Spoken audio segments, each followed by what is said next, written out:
Each year, Microsoft Research hosts hundreds of influential speakers from around the world, including leading scientists, renowned experts in technology, book authors, and leading academics, and makes videos of these lectures freely available.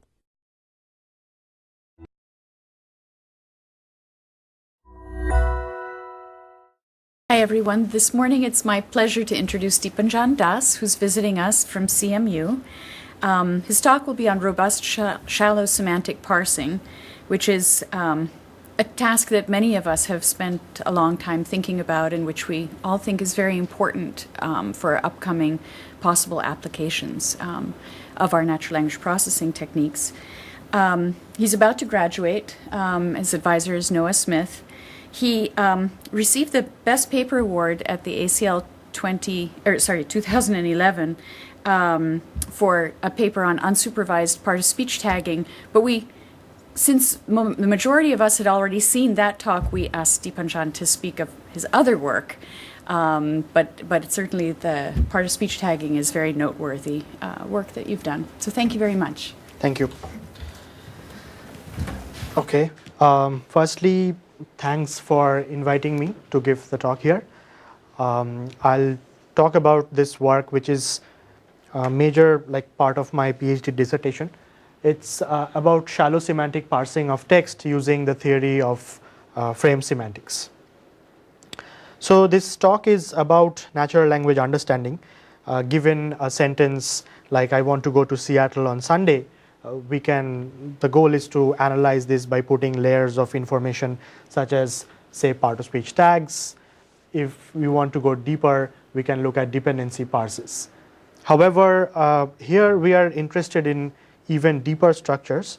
So given predicates which are salient in this sentence, for example, the word go, we want to find the meaning of the word go and also how different words and phrases in the sentence relate to the predicate and its meaning. So over here, travel is the semantic frame that the word go evokes, and it just encodes an event or a scenario which this word means over here.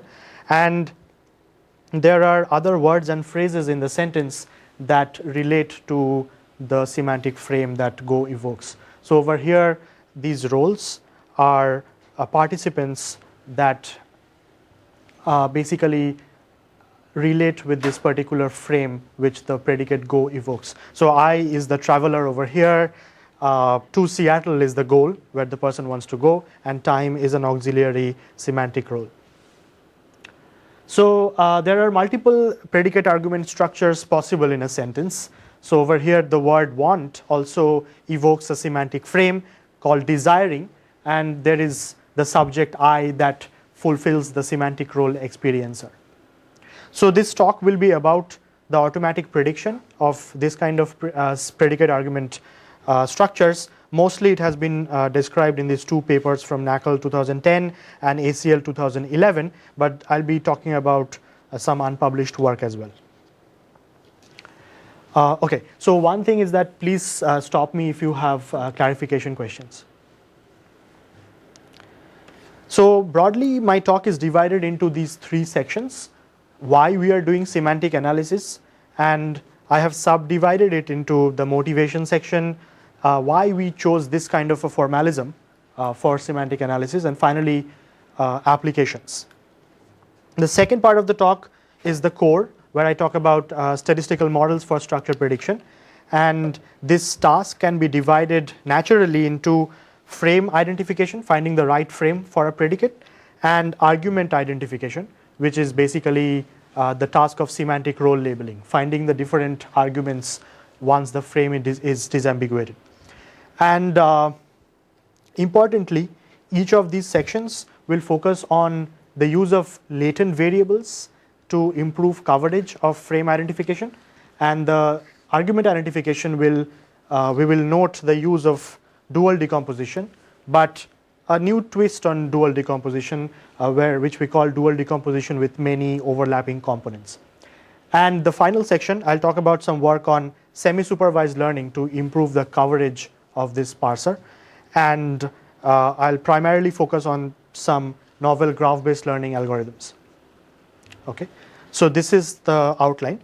So let me first start with why we are doing semantic analysis and motivating it. So given this sentence, Bengal's massive stock of food was reduced to nothing. Let's put a couple of layers of syntax on the sentence, part-of-speech tags and dependency parsers. Now a lot of work in natural language processing has focused on this kind of syntactic analysis. Some of my work is on part-of-speech tagging and dependency parsing. However, we are going to look at deeper structures. Basically, syntactic structures such as dependency parsers are not enough to answer certain questions. So over here, let's look at the word stock, which is a noun. It is unclear from the dependency parts whether it's a store or a financial entity. So it's ambiguous. Moreover, if we want to ask questions such as store of what size, whose store, these are also not answerable just from the syntactic analysis. Similarly, if you look at the verb reduced, we can ask similar questions like what was reduced to what. That is also not apparent from the syntactic analysis. So what the type of structures that we are going to predict, frame semantic parsers, can easily answer these questions. So thing like store, the frame store, which is evoked by the word stock, says that it is indeed a store, and then there are these different semantic roles which are fulfilled by words and phrases in the sentence. Similarly, there is this frame and its roles for the verb reduced. Okay. Now I will take some time to trace back the history of this kind of work, like in a couple of slides. Basically, it started with the formalism of case grammar from the late 1960s by Charles Fillmore. So given a sentence such as I gave, so this is a classic example, I gave some money to him, Fillmore talked about cases that are basically words and phrases that are required by a predicate. So over here, I, the subject, is an agent, to him is a beneficiary, and so forth.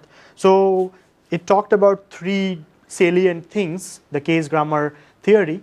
It talked about the semantic valency of a predicate. It also talked about the correlation of predicate-argument structures like these with syntax, and also talked about cases or roles like obligatory cases and optional cases. So we are mostly familiar with this kind of this theory. Now, case grammar, around the same time in AI, Marvin Minsky talked about frames, basically for representing knowledge. And Fillmore extended case grammar with the help of this theory about frames to frame semantics in the late 70s and early 80s. Now, frame semantics basically relates the meaning of a word with word knowledge, which was new since in comparison to case grammar. It also basically presents the abstraction of predicates into frames. So for example, the word gave in the previous slide evokes a giving frame. It has several participating roles, but this frame is also evoked by other words like bequeath, contribute, and donate. So basically all these predicates associate with this giving frame, and they can evoke this frame in their instantiations. Now, frame semantics and other related predicate argument semantic theories gave rise to annotated data sets like FrameNet, PropBank, VerbNet, and currently OntoNotes, which is a popular corpus that people are using. And now we are doing data-driven shallow semantic parsing. Now, very roughly, in the world of AI, frames gave rise to, around the same time, the theory of scripts was developed by Shank and Abelson, and template filling information extraction, which is extremely popular, came about with the help of these annotated data sets like Mark, ACE, and so forth. So broadly, we can partition this into CL and AI, computational linguistics and AI work, but today machine learning is bridging these two areas, and we are not really doing very different things in both these areas. Structurally, shallow semantic parsing is very similar to information extraction. Okay, so enough about motivation and the history. So why did we choose this linguistic formalism? So I have, I'm representing semantic analysis in this spectrum from shallow semantic parsing to deep analysis. Now on the shallow end, so this is also like a very approximate representation. Don't take it very seriously. So at the shallow end, we have prop bank style semantic role labeling, which is an extremely popular shallow semantic analysis task. So given a sentence with some syntactic analysis, this kind of semantic role labeling actually produces, it takes verbs. So over here, the word reduced is a predicate of interest, and there are symbolic semantic roles like A1 and A4, which are arguments of this verb predicate. Now, these semantic roles are only 6 in number according to PropBank, the core roles, and they have verb-specific meaning for these labels. However, there has been some work which has noted that these 6 semantic roles, since they take different meanings for different verbs, they conflate the meaning of different roles due to oversimplification. So from a learning point of view, you are learning classes which have different meanings for different verbs, so which is not really desirable. On the other hand, in the deep side, there is semantic parsing into logical forms, which take sentences and then produce logical structures like, say, lambda calculus expressions. Now, these are really good because they give you the entire semantic structure, but these are trained on really restricted domains so far and has poor lexical coverage. So basically, we cannot take a logical form parser and just like parsers trained on these restricted domains and then run them on free text. So our work lies in between these two types of popular parsing formalisms. And in frame semantic parsing, there are certain negative sides. It doesn't model quantification or negation unlike logical forms. But there are certain advantages like deeper than prop bank style semantic role labeling, because we look at explicit frame and role labels. There are more than 1,000 in number, semantic roles. And we also model all types of part-of-speech categories: verbs, nouns, adjectives, adverbs, prepositions, so forth. We have larger lexical coverage than logical form parsers because our models are trained on a wide variety of text and much larger in number than the restricted domain logical form parsers. And finally, the lexicon and the supervised data that we use is actively increasing in size. So every year, we can train on new data and get better and better performance. So it's an ongoing moving thing, and in tandem, we can develop our statistical models.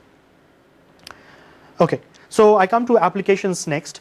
Basically, lots of applications are possible for this parser. The first is question answering.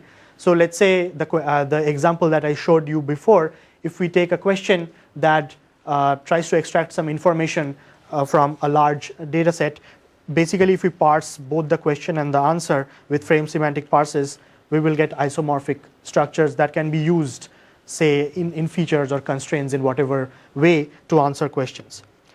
So moreover, if we use other lexical items like reserve instead of stock, since frame semantics abstracts predicates to frames, we will get the same frame semantic structure, and we can leverage the use of frames in question answering.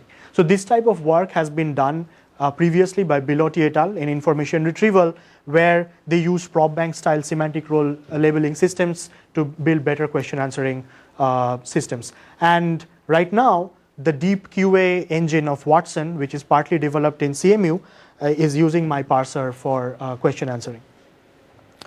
Another application is information extraction in general. So if there is lots of text, and if we parse it with a shallow semantic parser, basically we can get labels like this.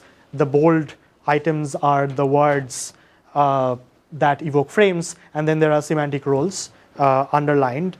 And all of these can be used to fill up a database of stores, and there are different roles that can form the database columns.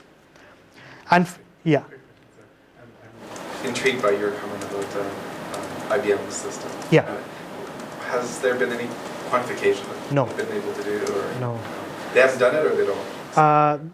So there is this Bilotti et al. Paper basically gave the idea of including it in the pipeline of deep QA. So they have quantification of using a prop bank style semantic role labeler as to how it can improve question answering, but there hasn't been any quantification in the Watson system.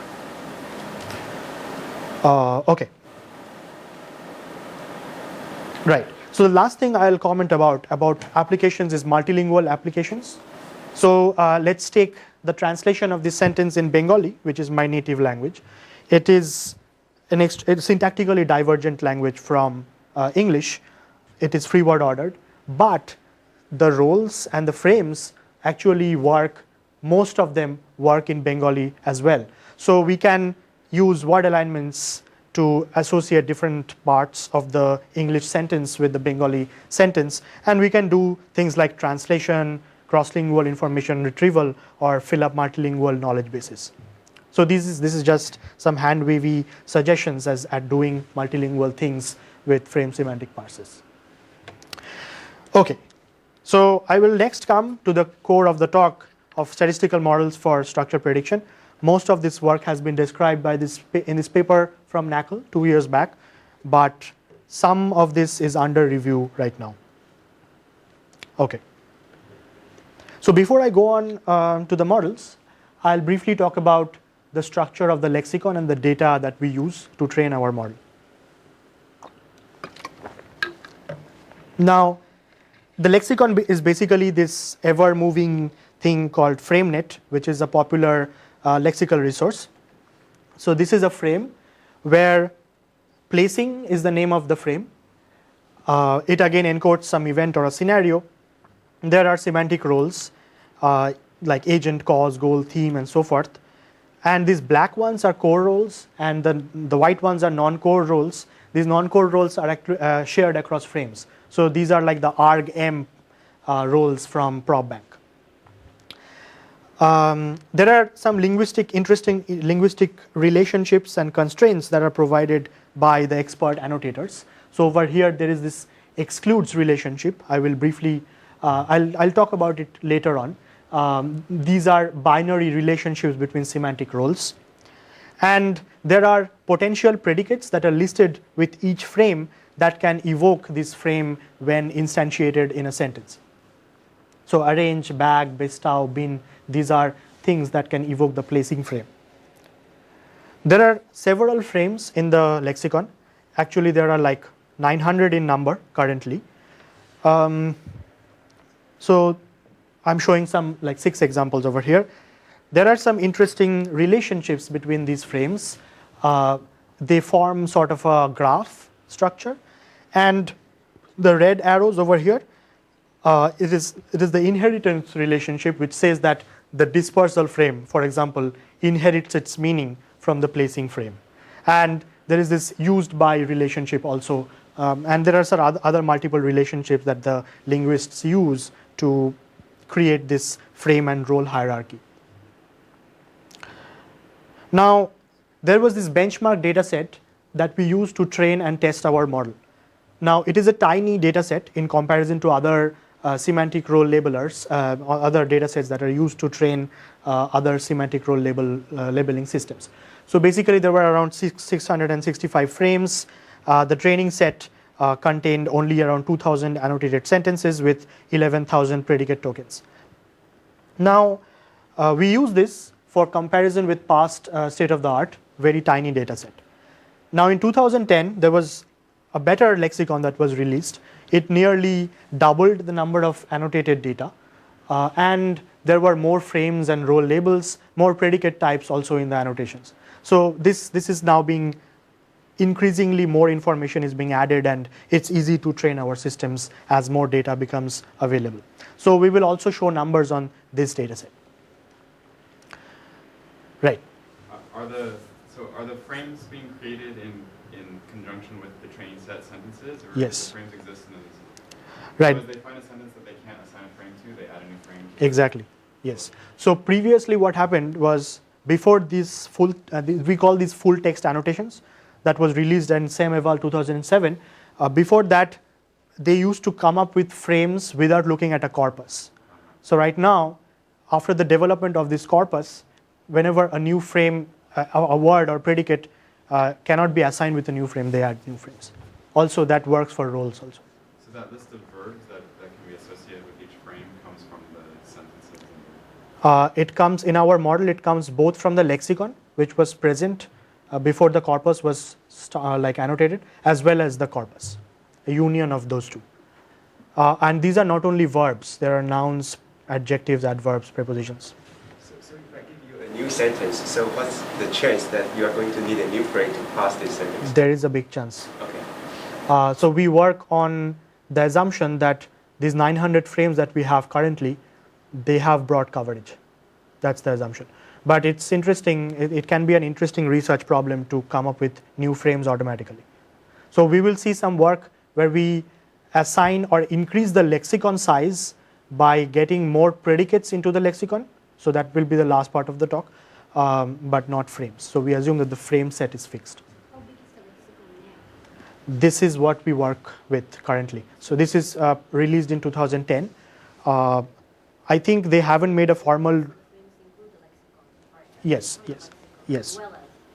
So the lexicon is the frames, roles, predicates, and sometimes I interchangeably use lexicon with the annotated data also. Do you know how many, for example, predicates that are covered by the law? Yes, 9,263 so far. Very specific.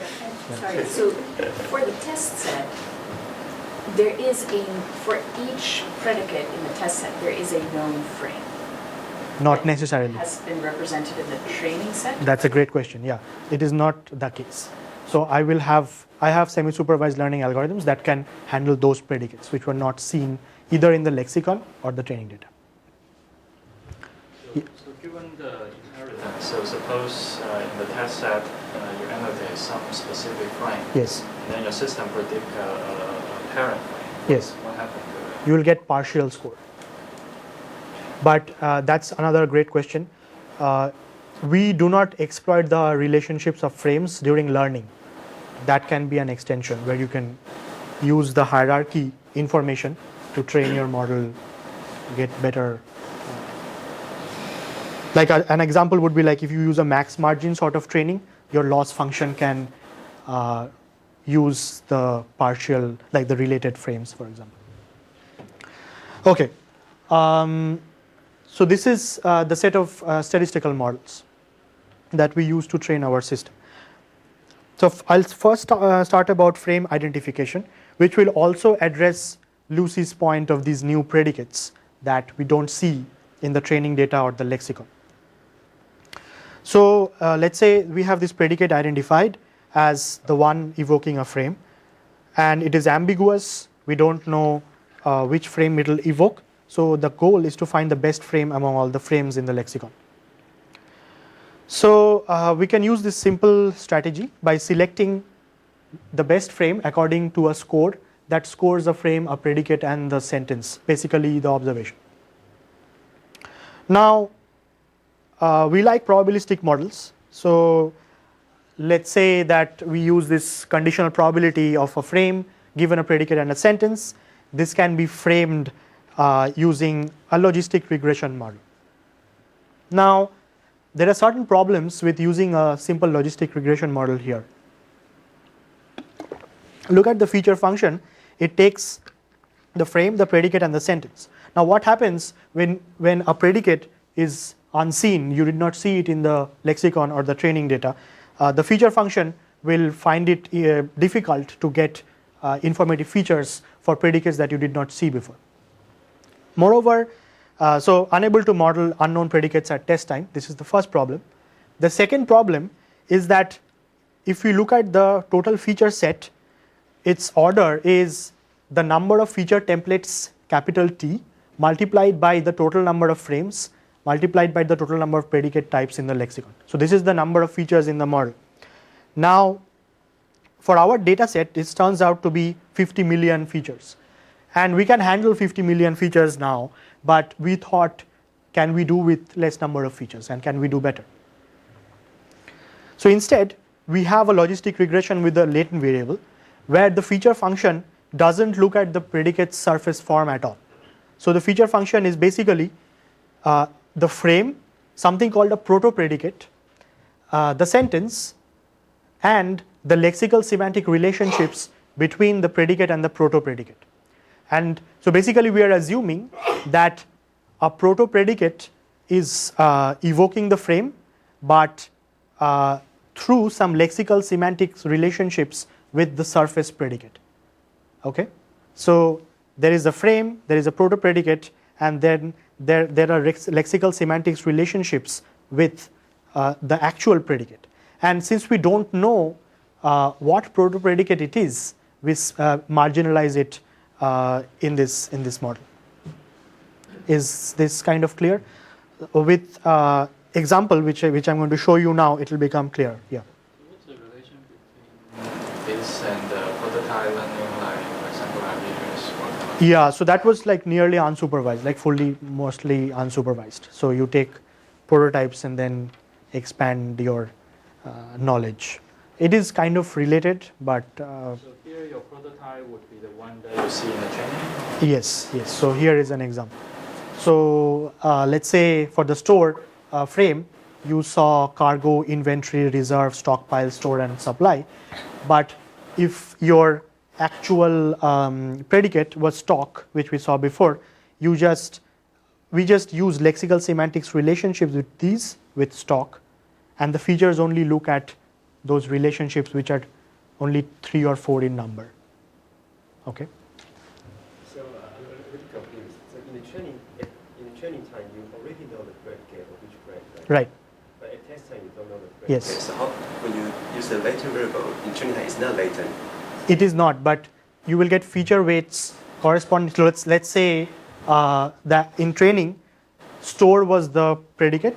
Yeah. And your proto-predicate that you're currently working with is inventory. The lexical semantics relationship will be something like a synonym, and your feature weight for the synonym feature will be given more weight, for example. So you will learn feature weights for features that look at a proto-predicate and a lexical semantics relationship. Oh, I see. That's the idea. Okay, so the inventory proto-predicates are actual other English tokens, or other English types that could evoke that same Yes, frame. exactly. They're not truly just some floating latent variable, they're actually grounded in English. Yes. So it is a list of predicates that appeared in your supervised data, Sure. the lexicon. Now, okay, does not look at the predicate surface form. Now, let's take a concrete example. As I already it became clear, if the predicate was stock, the proto-predicate was stockpile, then the lexical semantics relationship is synonym, and let's say feature number 10245 is fired only when the frame is store, the proto-predicate is stockpile, and the synonym belongs to this lex-sem set. Okay, and this for us comes from WordNet, but you can use the lexical semantics relationships, but you can use any semi-supervised distributional similarity type of lexicon. So does this invoke some sort of bias towards frames that have many predicates that could Actually potentially evoke that frame? I mean, you have this sum here, where you're summing over all the predicates that get invoked in the frame, and it feels like if you have a frame with lots of predicates, it's going to get more terms in the sum. I mean, you're training discriminatively, so maybe not, right? Like maybe each of their weights are going to be reduced a little bit, but I'm just curious. Yeah, that's a good analysis, which I haven't done. Okay. Actually, this does well in comparison to, it doesn't do really well. It does well. It does well in comparison to a model that doesn't use latent variables, but it does much worse than you can, like a semi-supervised model. And we'll see how we can do better. Any more questions? Yes. So if the features are still looking at all the predicates that occurred in the training set, aren't the features still going to be a lot of them? Like, because the number of predicates is kind of equal to the number of proto-predicates. No, but let's say this stockpile predicate, there will be a feature with a high weight that will get, like if the feature was stockpile, with synonym, it will get a high weight during training, ideally. And that feature with high weight will fire during test time when it sees this new predicate. So from that perspective, you should get the right frame, basically. What kind of feature reduction do you get? You go from 50 million to... I'll come to that. Okay. Yeah. Sorry. Number of features now is the number of feature templates multiplied by all frames, and the max number of proto-predicates of a frame comes to only 500,000 features. 1% of the features we had before. Okay. Now, aside is that I worked on this problem of paraphrase identification, which is of interest to researchers here as well, where we used all these similar resources like dependency parsers, lexical semantics, and latent structure to get good paraphrase identification. We trained this model using LBFGS, although it is non-convex. And for fast inference, we have a tweak. Basically, if a predicate is unseen, only then we score all the frames. Otherwise, we score only the frames that the predicate evoked in the data. And this becomes really faster when we do this. So I would give you a caution beforehand. The numbers are not as good as other NLP problems because we have really small amounts of data, but there are some frames and roles on which our model is very confident, and those structures are good. So on this benchmark data set, in comparison to UT Dallas and LTH, which were the best systems at SemEval, we do better, significantly better. Now this evaluation is on automatically identified predicates, and all of these three systems use similar heuristics to get the predicates, to mark the predicates which can evoke frames. Now in a more controlled experiment where we have the predicates already given, the frame identification accuracy is 74%. And when the data set doubled, this goes to 91%, so which is good because we only get 1 out of 10 frames incorrect. And without the latent variable, this number is much worse. So basically we are getting better performance as well as reducing the number of features. Yeah. Do you have some error analysis on, when you get the frame wrong, right? Because there could be wrong frame could mean completely wrong, something that absolutely makes no sense, or it could be something that actually is not exactly the correct one, but it is. Right. It's meaningful. Right. So that's a great point. So this number actually uses this partial matching thing. If you only do exact matching, it is 83%. So that is also still pretty good because we have like 1,000 frames to choose from. Now, often there are some really closely related frames, and it's hard to actually find the right one. So there is a question of inter-annotator agreement there also, like what is the upper limit, and I think it is just like 92 or 93%. So we are doing pretty well in terms of frame identification, especially for known predicates. This number is abysmally low for unknown predicates, and we'll come to that at the final section of the talk. So when you mentioned no hidden variable, your model is 50 million. No. Actually, this model, I don't use unsupported features. That is a great question. So unsupported features are the one that appear in the partition function. Okay. So if you include those, then it is 50 million. But if you don't use them, then it is a few million basically. Okay. The unsupported features, they actually help you a lot in this problem, which is what we observed. I'm sorry, I didn't understand what you meant by given predicates. You mean given the correct predicate for the correct frame? No, so given a sentence, you can mark which predicates can evoke frames. So if you do that automatically using heuristics, that is the non-trivial problem actually. So if you... So you're saying you tell it this is the predicate, but you don't tell it. It doesn't necessarily match the predicates that the frame. You still have to do your proto-predicate. Yes, stuff. we still have to do frame identification. Okay. So... But you do know that there is a frame out there for that predicate. Yes. So would that be a case where you could have different words that both involve the same frame? So for example, you have the relation, but then also the argument sort of also invoke the same frame. You have a prison frame, and then you have the inmate that sort of invoke the prison frame. You have also like serving a sentence. So you are asking, let me just rephrase it. So in a question, in a sentence, whether two predicates can evoke the same frame, is that the question? That happens, but not quite often.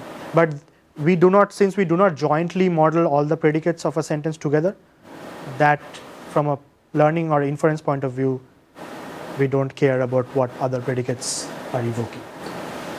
But that can also be done, like whether at a document level especially, we can place constraints or soft constraints as to whether like different predicates in a document which are the same or similar meaning, they should evoke the same frame, for example. Another quick question. So the lexical semantic, is it a binary feature? Input feature? So yes. sort of observe binary rather than... Yeah, it's like whether there is a lexical semantics relationship of synonym, whether there is a lexical semantics relationship of hypernym and so on. Okay. I'm just curious, like suppose you are trying to incorporate, say, the lexical semantic relation derived from, say, distribution of similarity. Yes. You don't necessarily get a binary number, you probably get a degree. So this model can handle that like a real valued feature. There should not be any problem. But another hack would be to just make bins of distributionals, like 100 bins, for example, 10 bins, and use those as binary features. Okay, this is the more interesting part. And I think that we have done some good modeling over here in comparison to previous semantic role labeling systems. So let's say we have already identified the frame for stock, and now we have to find the different roles. So there are potential roles that come from the FrameNet lexicon once the frame is identified. So let's say these are these 5 roles over here, and the task is to, from a set of spans which can serve as arguments, we have to find a mapping between the roles and to the spans. So this is just a bipartite matching, maximum bipartite matching problem from our point of view. And at the list, at the end over here, we have this phi symbol, which is the null span. And when a few roles map to this null span, it means that the role is not overt in the sentence, or it is absent from the analysis. Mm-hmm. But why do you choose Bengals as the ideal mapping rather than Bengal? It's just a convention that the annotators use. It's strange. It is like... It should be like for resource, it's food that's the resource, yes. not of food. Yes, it is a choice that both prop bank annotators and FrameNet annotators have taken. Like modeling the, labeling the entire prepositional phrase for these so that's why we were discussing earlier, NLP wins analysis. Yes, yes. In dependency parsing also these are there, right? Because conjunction is a case where you don't really know what the head should be. Okay, now there are certain problems. This is not just a simple bipartite matching problem, because we may make mistakes like this. If we map supply to food over here, this is linguistically infeasible according to the annotators because it violates some overlapping constraints. So basically 2 roles cannot have overlapping arguments. So this is a typical thing in standard semantic role labeling work. For example, Christina had this paper in 2004 or 5 where they did dynamic programming to solve this problem. Now, there are other things which are more interesting and have been explored previously, like the mutual exclusion constraint that these 2 roles cannot appear together. An example is basically for this placing frame, if an agent places something, there cannot be cause role in the sentence because both the agent and the cause are ideally placing the thing. So 2 examples are here. The waiter placed food on the table, and in Kabul, hauling water put food on the table. So these are very different meanings, but hauling water is the cause while agent is the weighter, and they cannot appear together in an analysis. There are more interesting constraints like the requires constraint, which means that if one role is present, the other has to be present, okay, in the analysis. So over here, this frame is similarity. So resembles is the predicate evoking the frame similarity. A mulberry resembles a loganberry. The first one is entity 1, the second is entity 2, but a sentence like a mulberry resembles is meaningless. So you have to have both these roles in the structure. Okay. So there are more things, more such linguistic information that will have to constrain the maximum bipartite matching problem. So it's a constrained optimization problem. Okay. So this is sort of other people have also done this, but we are doing this semantic role labeling task in one step, which is just one optimization problem. So what we do is we use these scores over these edges. The edges look at the role and the span. So remember that this bidirectional arrow with role and span is the tuple that we operate on. And this score is, we can assume it to have a linear form, like it's a linear function. There is a weight vector, and there is this feature function g that just looks at the role, the span, the frame, and the sentence, which I have omitted over here. Okay, so it's a standard thing that people do. Now, let's introduce this binary variable z. It's a binary variable for each role and span tuple. Z equal to 1 means the role and span, that span fulfills the role. 0 means that span doesn't fulfill the role. And let's assume that there is a binary vector for all the role span tuples. So it's the entire z vector for all the roles and spans. Now we are trying to maximize this function, basically sum over all the roles and spans, z role span multiplied by the score, okay, with respect to z. And for all the roles, we have this uniqueness constraint which says that a role can be satisfied by only one span. So this is a constraint that expresses that. And there may be more constraints like this one, which is a little more complicated. It constrains each sentence position to be covered by only one role span variable. So it will prevent overlap. And there are many other structural constraints that imposes the requires, excludes these constraints. And people will be familiar with this. This is an integer linear program. Okay. Now, there has been a lot of work on this. So this is one of the seminal papers on semantic role labeling that uses ILP to do this inference problem. But ILP solvers are often very slow, and many of them are proprietary. And my parser is public, and we want to make it open source so that people can contribute. So we use this thing called dual decomposition with alternating direction method of multipliers that solves this ILP problem. It solves this a relaxation of the integer linear program using a very nice technique that doesn't require us to use a solver. So this has been developed with colleagues at CMU. This is a paper under review. So basically we introduced this thing called basic part. A role and span tuple forms a basic part. So the entire space is all the role and span tuples that we operate on. So what we do is we break down the whole bipartite matching problem into many small components, like find the best span for a role, like for a sentence position, find the best role span tuple, and so on. These are really simple problems that can be solved really fast. And at a global level, we impose agreement between these components, so the entire structure, there is a consensus between these small problems. So I think people who are familiar with dual decomposition, it's a really trending thing in NLP.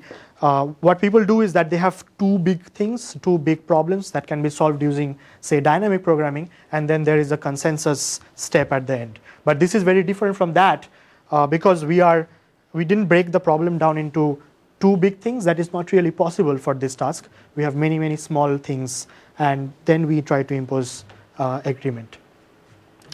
So for each component, now we define a copy of that binary vector. So this is z superscript component. So a component is basically one of those small things, and each constraint in our ILP can map to one component. So there is one component for each constraint in the ILP. So this is like in graphical models language, each component is a factor, okay, in a factor graph. So we have this z vector for each component.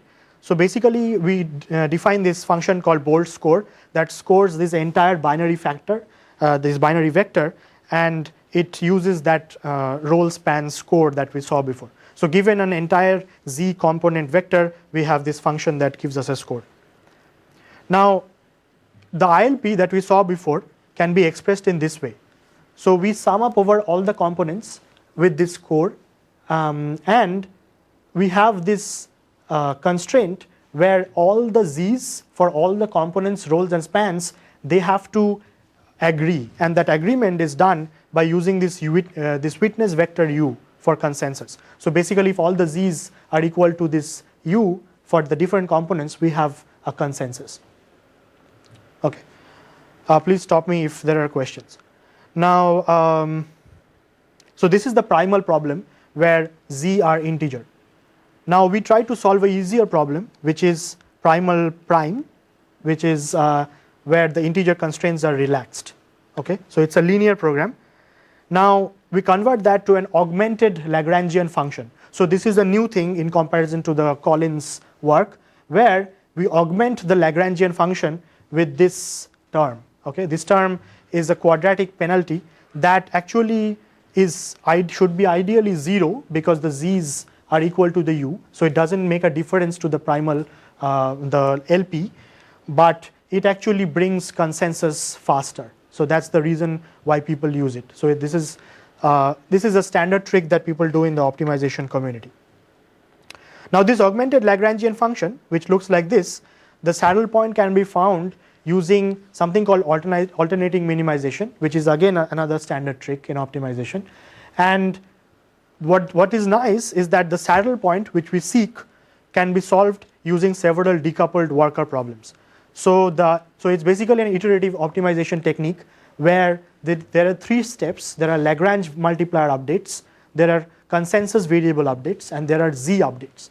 Now these z updates can be solved at decoupled workers. Okay, they can be solved in parallel. Now what do these decoupled workers look like? So remember that one component is basically one constraint. So let's say one z update that we need to do is for each role we have a worker that imposes a uniqueness constraint. So this is again a tiny optimization problem that has to that solves the z update, and it looks like this. And let me just state that this is just a projection onto a probability simplex, and it can be solved using a sort operation, which is really fast. And the challenge for a new problem where you have such constraints and you want to use our technique of dual decomposition, we have to define fast and simple workers that can bring optimization faster. Okay, so advantages of this approach is that there is significant speed up over ILP solvers, and we don't need a proprietary solver, and the speed ups are really marvelous. We get nearly 10% speed up in comparison to Cplex, which is a very strong state-of-the-art solver. Okay, and that is parallelized and this is not. Okay, we get also a certificate of optimality, like exact solutions for more than 99% of examples. So back to the, yes? You were saying that the augmented Lagrangian, where you have a quadratic penalty instead of a linear penalty, increases your convergence time? Yes. Do you have numbers there? I mean, not for this problem. For dependency parsing, we have numbers. So this was this paper by Martins et al. At TMLP. But we haven't done any analysis in comparison because, it'll be slower. Firstly, we don't want to use that because the subgradient approach of Collins, it uses these 2 big things or 2 big problems. We cannot break up this problem into many things.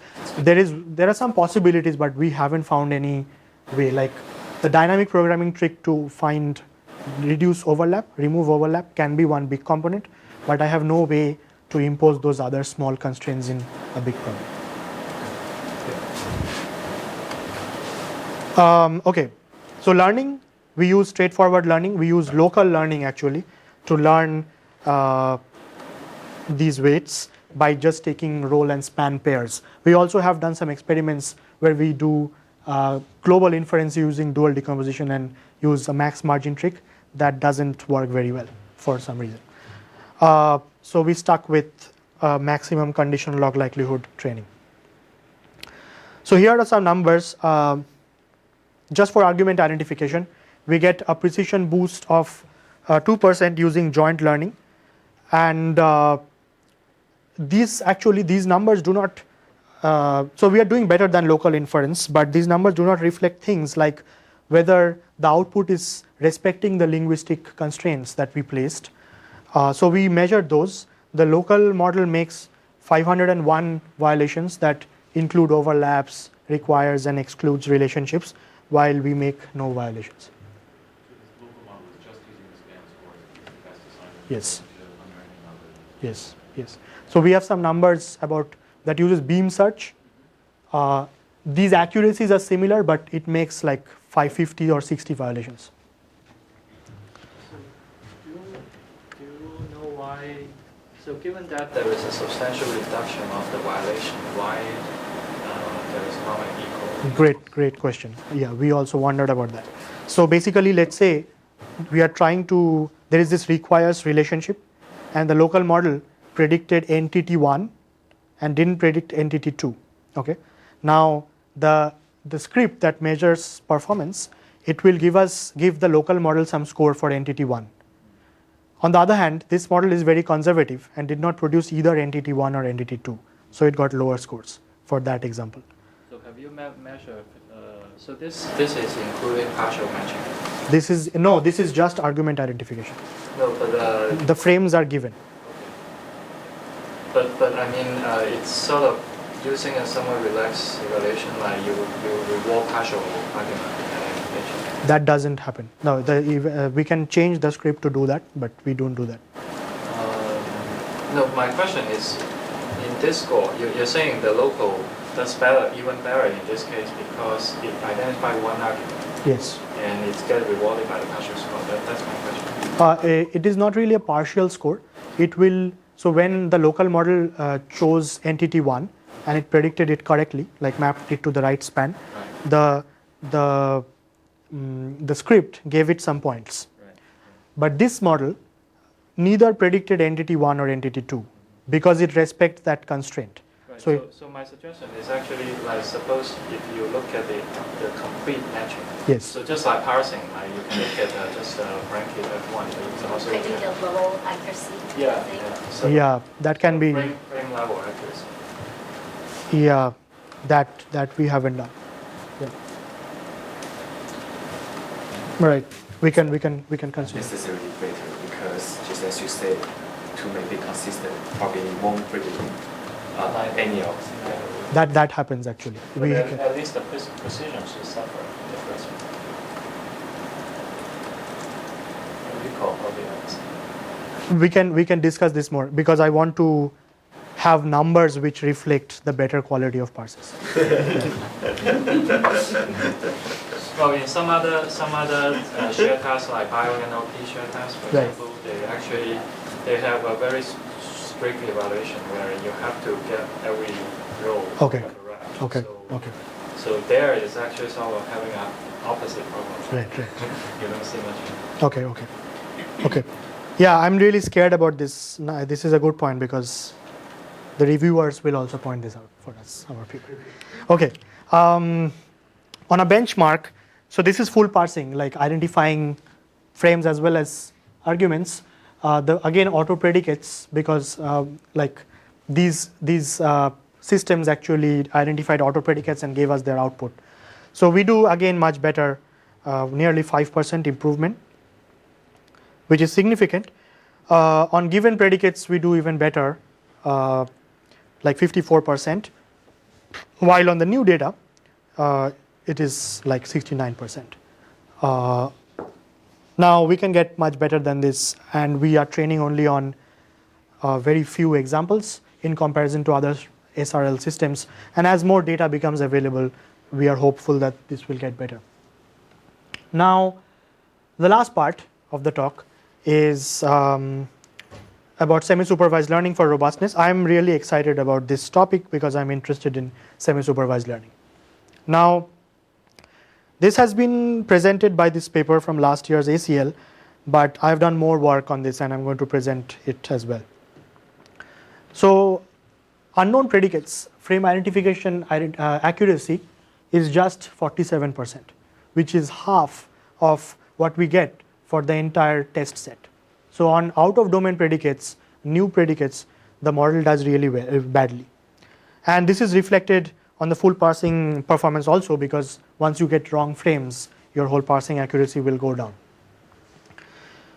So what we do is that the 9,263 predicates that we saw in the lexicon and the supervised data, we only have knowledge about those. While English has many more predicates, we actually filtered out around 66,000 from Newswire English, which can evoke predicates. Yeah, so these are basically words other than proper nouns, basically, and some other part of speeches which do not evoke frames in the lexicon. Okay. So we used, what we do is both interesting from the linguistics point of view as well as from an NLP task. So we are doing lexicon expansion using graph-based semi-supervised learning. So we build a graph over predicates as vertices and compute the similarity matrix over these predicates using distributional similarity. And the label distribution at each vertex in the language of graph-based learning is the distribution of frames that the predicate can evoke. So here is, so this is very similar to some work that I've done with Slav Petrov on unsupervised lexicon expansion for POS tagging. So here is an example graph, a real graph that we use. The green predicates come from the lexicon and the supervised data, and I'm showing the most probable frame over each of these green vertices.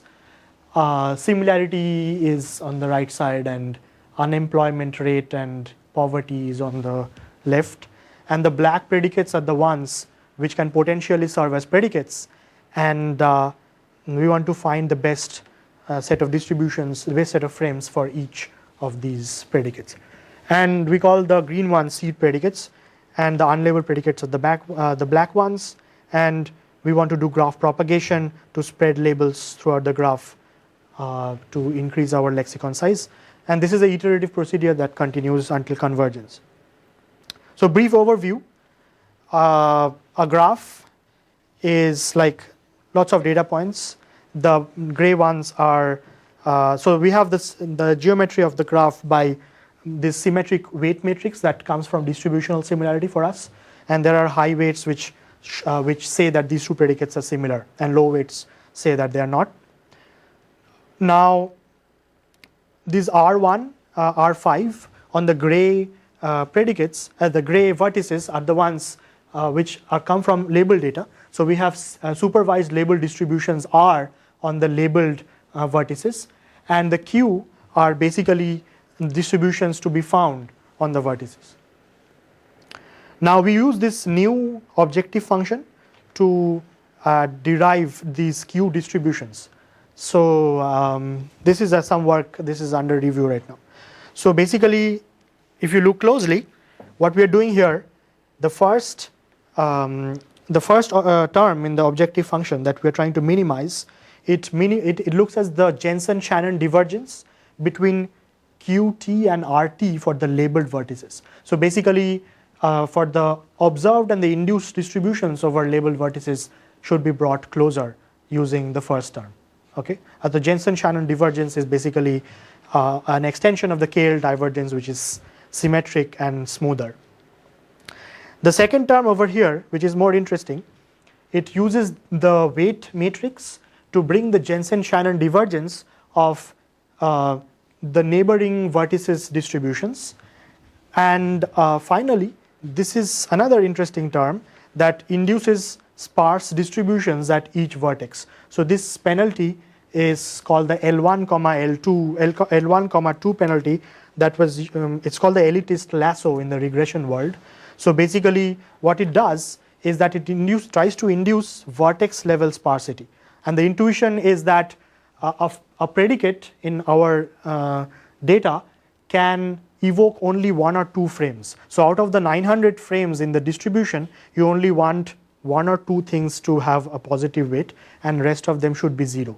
So that's the idea, and we have seen that having this sparsity penalty not only gives us better results, it also gives us tiny lexicons. So the lexicon size will be really small, which can use and like store and use later on much more efficiently than a graph objective function that doesn't use sparsity. So the constrained inference, it's a really straightforward thing. If the predicate is seen, we only score the frames that the predicate evoked in the supervised data. Else, if the predicate is in the graph, we score only the top k frames in the graph's distribution, and otherwise we score all the frames. Okay, and this is an instance where semi-supervised learning is making inference much faster on unknown predicates. So instead of scoring 100 frames, we score only 2, which makes the parser fast. So we get huge amounts of improvement, but still not as good as the known predicate case. So we get 65% accuracy on unknown predicates in comparison to 46% for supervised data. And this is reflected on the full parsing performance also. Okay. Okay, so I'm at the end of the talk. Wait, that's distributional similarity. Just take a parsed corpus with dependency parses, look at subject-object relationships of predicates, then use point-wise mutual information and take cosine similarity. It's standard distributional similarity. But great things can be done there also. You can learn those weights. We are working on that, but haven't got any results. So how do you fit your hyperparameters? On development data, cross-validation. And do you just do a grid search on those? I guess you only have 2, right? 2. So it turns out that if you fix one, you can tune the other one. But so there's a global tail divergence between Janus divergence between the labeled distribution and the unlabeled distribution, and then there were 2 other terms, each with a distinct weight. Yes. So if you interesting. So basically, why we diverge with from previous work is that in label propagation, people treat these things as matrices and do updates, and we don't do that. We take gradients. Firstly, we make the distributions unnormalized. That's the first thing we do. So none of the distributions Q are normalized. So that makes optimization much easier for us. So it becomes really, really nasty if things are normalized. So you can't, there has been some very interesting work at UW on this by Amar Subramania. Now we make the thing unnormalized, and then if you take gradients with respect to each Q's component, then the gradient updates become really trivial. So you can just operate on vertices and make updates, and it is trivially parallelizable across cores also. So it's yes. So on this graph with 65,000 vertices and 900 labels, running optimization on 16 cores takes 2 minutes. It's really fast. Okay, so its conclusions. We did some shallow semantic. Any more questions? Yes. Just with the distributional similarity, you get a lot of information for nouns and verbs. Yes. But do you get information on adjectives and adverbs? Yes. Yes. How is that if you're doing the distributional similarity? Yes, other relationships, so Dekang Lin's dependency corpus, he has a lexicon for similar, he has adverbs and adjectives there too. This is from the 90s, and we make use of that in this work. Yes, so the graph construction or the similarity learning, if we can use the FrameNet supervised data and learn those weights, that will be really interesting. But I have not. There is an undergraduate student working with me for that problem, like generic weight learning problems or metric learning problems for graphs. And if we can tune the distributional similarity calculation for FrameNet, the frames, it will be very interesting.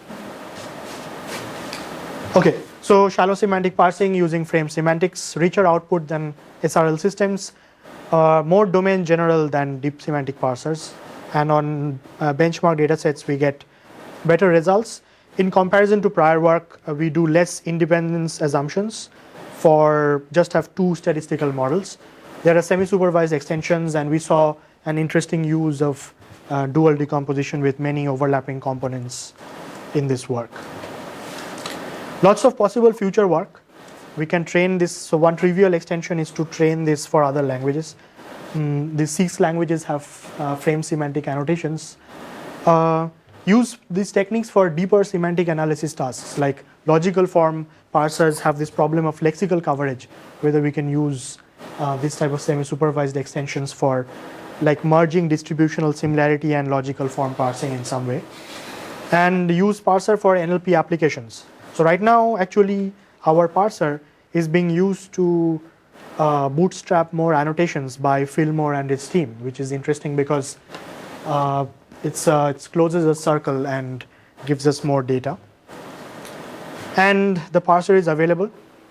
It is an obscure task, but still 200 people are using it probably. And thank you.